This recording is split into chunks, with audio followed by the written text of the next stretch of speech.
Buongiorno a tutti, sono Salvatore Arcadipane, sono l'ultimo tra i miei colleghi a eseguire questo concerto di oggi, che non è una semplice tesi, ma la vedo un po' come una vittoria da parte mia, realizzando un sogno da parte del maestro Iodice, che ci ha creduto senza mai mollare fin dal primo momento.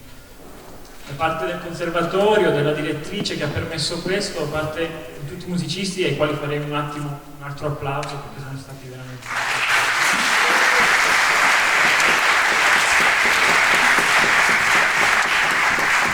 Faccio una piccola presentazione per quanto riguarda i miei lavori.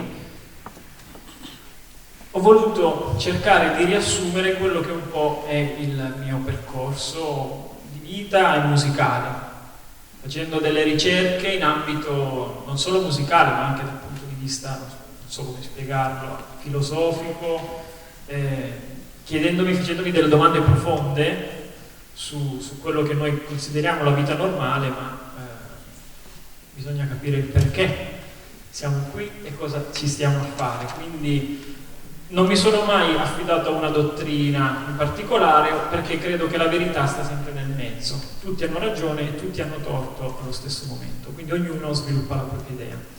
Quindi, per riassumere questa idea universale, ho fatto il mio lavoro sul numero 7, sul simbolismo del numero 7. Tutti i numeri hanno un significato non casuale, nessuno ha deciso perché quel numero significa qualcosa e così e basta. Questa cosa viene definita con la parola archetipo, che è un po' complessa da capire, però oggi non è la sede per parlarne. Quindi ho elaborato questa 7, indica il numero perfetto, quindi ho ideato tutto con 7 movimenti. Oggi sentiremo il primo e l'ultimo. Ogni movimento ha delle sfaccettature molto diverse stilisticamente e anche concettualmente. I titoli sono: il primo è i 7 mari, ne parlerò dopo, che verrà eseguito.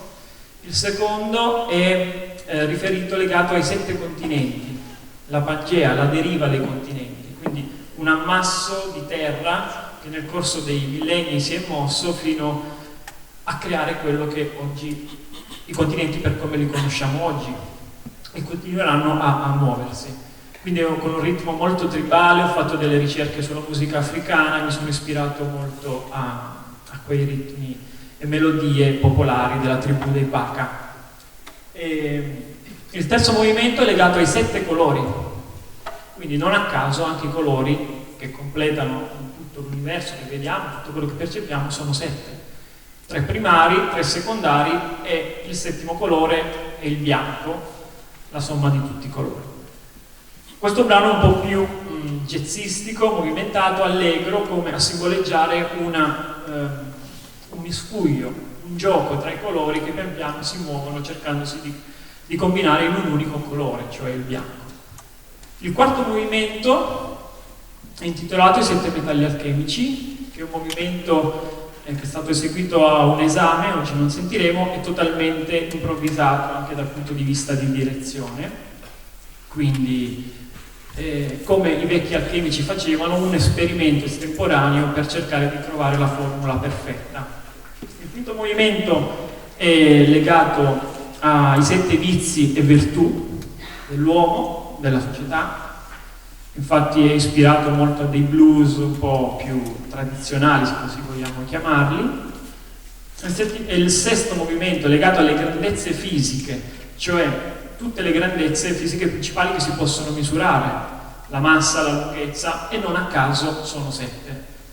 Quindi l'universo viene descritto sempre con 7 cose. L'ultimo movimento che sentiremo oggi è quello legato alle 7 meraviglie, quindi l'uomo, per decidere di catalogare qualcosa di meraviglioso legato alla natura, legato all'architettura, non a caso ha scelto un elenco di 7, poteva scegliere qualsiasi numero, chissà perché ha scelto il 7. Vi parlo brevemente in dettaglio sui movimenti che sentiremo oggi. Il primo movimento è intitolato appunto I 7 mari, è stato il primo brano in assoluto che ho concepito per questo organico, e è stato concepito appena iniziata la quarantena nel 2000, sembra ormai la guerra, 2020, sì, ok. E quindi è stato concepito come un'alba, un inizio di un viaggio alla scoperta dei 7 mari, perché all'epoca i mari erano qualcosa di sconosciuto, oltre lo stretto di Gibilterra non si sapeva niente. Quindi questo brano simboleggia, immaginatevi, è stata concepita tutta la tesi, tutti i brani con un'idea forte, un'idea visiva molto forte, come se fosse musica legata alle immagini. Ovviamente non è puramente così, però c'è questa idea visiva molto forte.